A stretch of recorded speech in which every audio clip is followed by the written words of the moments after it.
আসসালামু আলাইকুম সবাইকে মনসুর অ্যাকাউন্টিং কেয়ারের পক্ষ থেকে আন্তরিক শুভেচ্ছা ও অভিনন্দন।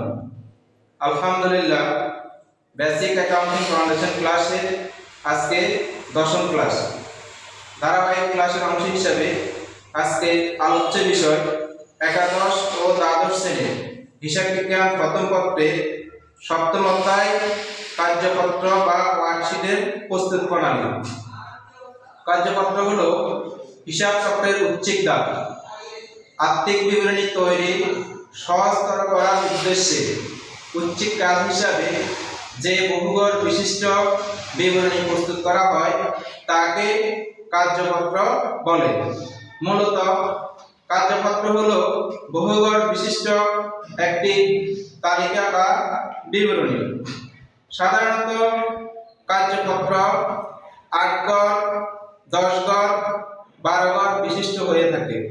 কার্যপত্র এমন একটি পত্র বা বিবরণী যেখানে 8 গড় বিশিষ্ট কার্যপত্রে থাকে 4টি ধাপ, অর্থাৎ প্রথমত রেয়ামিন, দ্বিতীয়ত সমন্বয়, তৃতীয়ত আয় বিবরণী, চতুর্থত আর্থিক অবস্থা বিবরণী।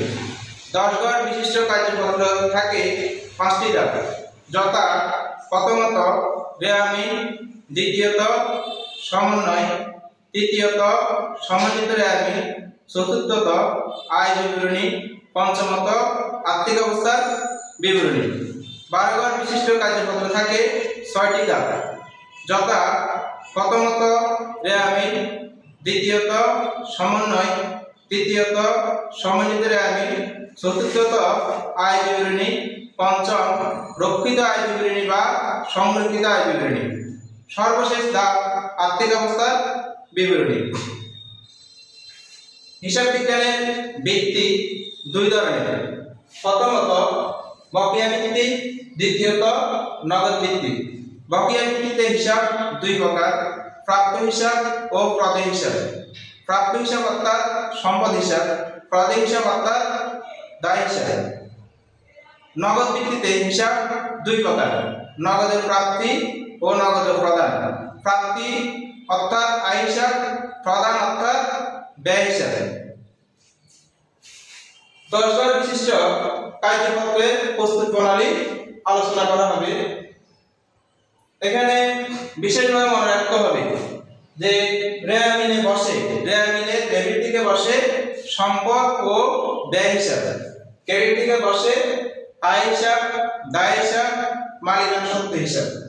সমন্বিত রেয়ামিনে একইভাবে ডেবিট দিকে বসে সম্পদ হিসাব ও ব্যয় হিসাব, ক্রেডিট দিকে বসে আয় হিসাব, দায় হিসাব, মালিকানা সত্ত্ব হিসাব।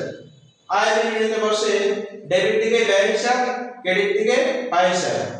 আর্থিক অবস্থার বিবরণীতে বসে ডেবিট দিকে সম্পদ হিসাব ও উত্তোলন হিসাব, ক্রেডিট দিকে বসে দায় হিসাব ও মালিকানা সত্ত্ব হিসাব। এখানে প্রথমত আছে সম্পদ সমূহ।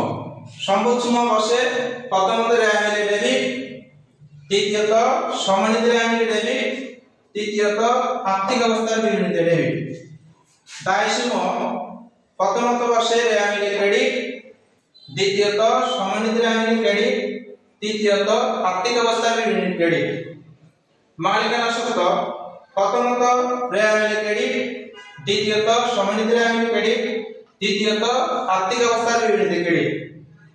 উত্তোলন সমূহ প্রথমত রেয়ামিনে ডেবিট, দ্বিতীয়ত সমন্বিত রেয়ামিনে ডেবিট, তৃতীয়ত আর্থিক অবস্থার বিবরণী ডেবিট। আয় সমূহ প্রথমত বসে রেয়ামিনে ক্রেডিট, দ্বিতীয়ত সমন্বিত রেয়ামিনে ক্রেডিট, তৃতীয়ত আয় বিবরণীতে ক্রেডিট। তবে এখানে বিশেষভাবে মনে রাখতে হবে যে বকেয়া আয় থাকলে আয়ের সাথে যোগ হবে সমন্বয়ে, অর্থাৎ সমন্বয়ে ক্রেডিট পক্ষের সাথে ক্রেডিট পক্ষ যোগ, ক্রেডিট পক্ষ থেকে ডেবিট পক্ষ বিয়োগ।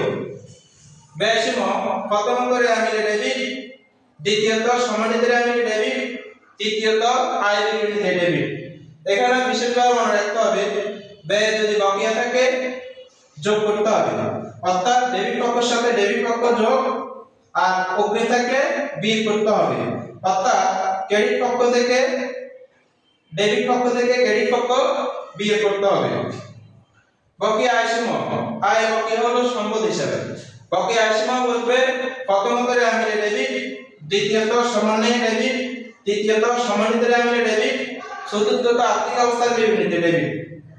বকেয়া খরচ সীমা, অর্থাৎ খরচের বকেয়া দায় বসবে প্রথমত রেয়ামিলে ক্রেডিট, দ্বিতীয়ত সমন্বয়ে ক্রেডিট, তৃতীয়ত সমন্বিত রেয়ামিলে ক্রেডিট, চতুর্থত আর্থিক অবস্থার বিবরণীতে ক্রেডিট।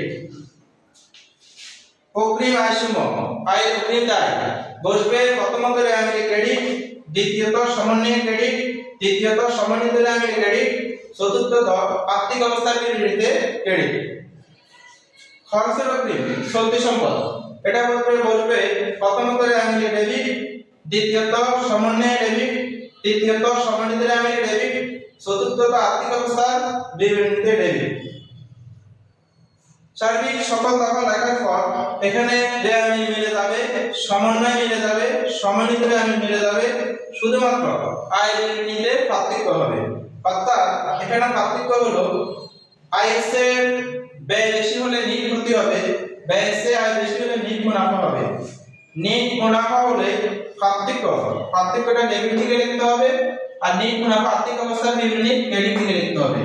নিট ক্ষতি হলে যে পার্থক্যটা আয় বিবরণী ক্রেডিট থেকে লিখতে হবে, আর আর্থিক অবস্থার বিবরণী ডেবিট থেকে লিখতে হবে। বিশেষ করে কার্যপত্র হিসাব বিজ্ঞানের খুবই গুরুত্বপূর্ণ ধাপ।